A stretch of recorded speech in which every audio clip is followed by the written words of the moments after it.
Now, second is about food. So that's the first seeking human beings had as animals. No attention on food.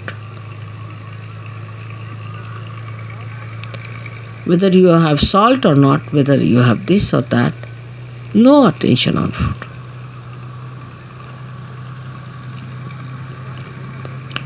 Actually, you should not remember what you ate this morning. But we think as to what we are going to eat tomorrow. We consume food not for running this body, but for sort of a more satisfaction of tongue pleasures. Once you start understanding that pleasure is a sign of gross attention, any kind of pleasure is a very gross sensationalization. Sensations. Very gross it is. But when I say no pleasures means, doesn't mean that you should become serious people and people of sort of as if somebody is dead in your family. But you should be like Shiva. So detached. She came on a bull which was running very fast to get married. He was sitting on a bull with his 2 feet like this, you see. And the bull is running fast and he's holding the bull. The feet like this.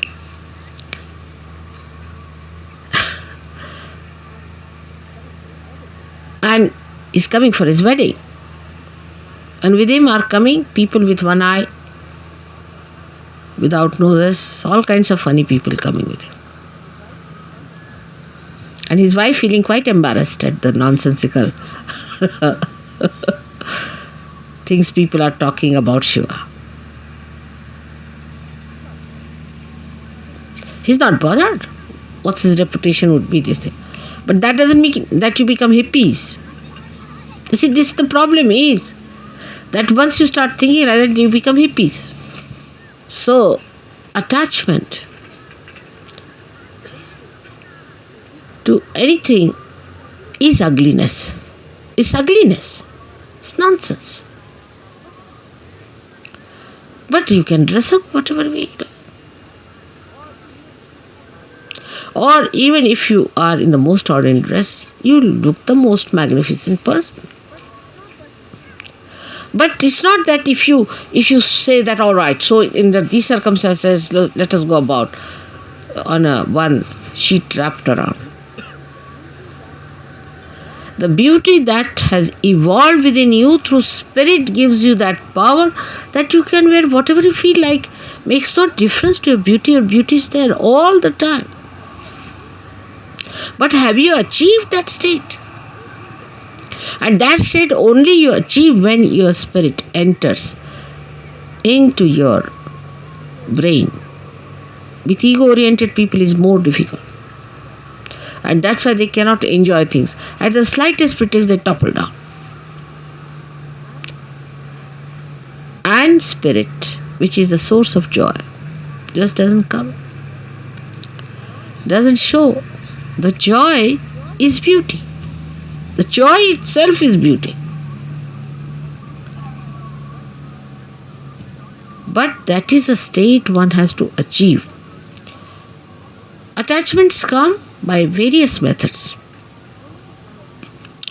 If you go a little ahead with it, then you have attachments of your family.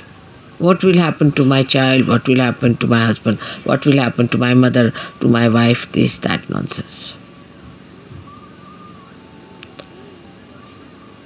Who is your father and who is your mother? Who is your husband and who is your wife? For Shiva, he doesn't know all these things. To him, he and his power are inseparable things.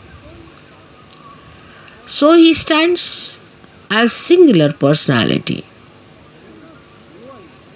There's no duality. When there is duality, then only say, my wife. You can't say my nose, my ears, my hands, my. Go deep down. Till you say my, there is some duality.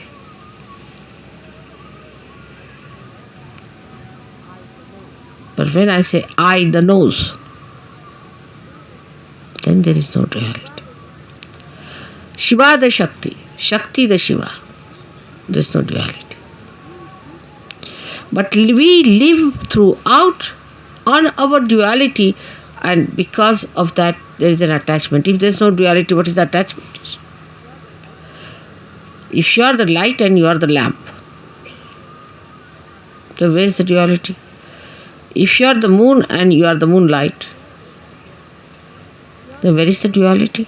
If you are the sun and you are the sunlight, you are the word and you are the meaning, then where is the duality?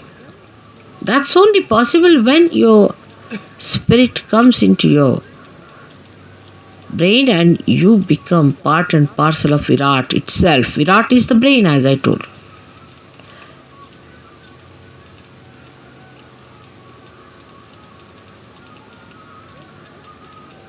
Then everything that you do, when you show your temper, when you show your affection, when you show your compassion, anything, is the spirit that is expressing. Because brain has lost its identity, the so-called limited brain. It has become the unlimited spirit.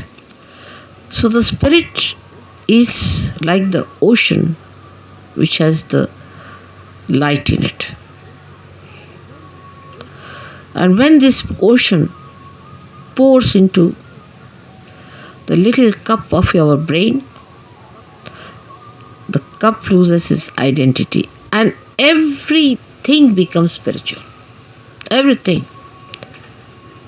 You can make everything spiritual. Everything. You touch anything is spiritual.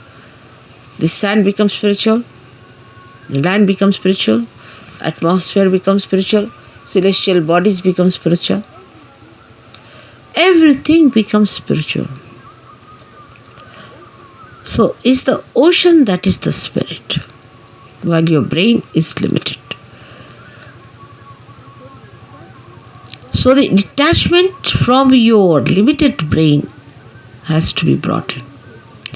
All limitations of brain should be broken so that when this ocean fills that brain, it should break that little cup. And every bit of that cup should become colorful. The whole atmosphere, everything. Whatever you look at should be colorful. Color of the spirit is the light of the spirit. And this light of the spirit acts, works, thinks, coordinates, does everything. This is the reason today I decided to bring Shiva Tattva to the brain. The first procedure is to take your brain towards the Shiva Tattva by telling it, see, where are you going, Mr. Brain? You're putting attention to this, you're putting attention to that. Getting involved now, detach. Become the brain yourself, only the brain. Detach. And then take this detached brain, completely filled with the color of the spirit. It will automatically happen. As long as you will have these limitations to your attention, it will not happen. So one has to really deliberately do this tapasya. Every individual. I'm with you. So you don't need any puja that way. But that state has to be achieved. And for achieving that state, you need the puja. I hope so many of you will become the Shiva Tattvas in my lifetime.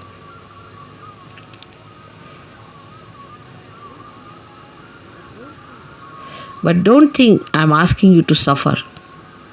There is no suffering in this kind of an ascent. If you understand that this is the complete joy state, that is the time when you become Nirananda. That's the joy named in the Sahasrara. The name of the joy is Nirananda, and you know your mother's name is Nira. So you become Nirananda.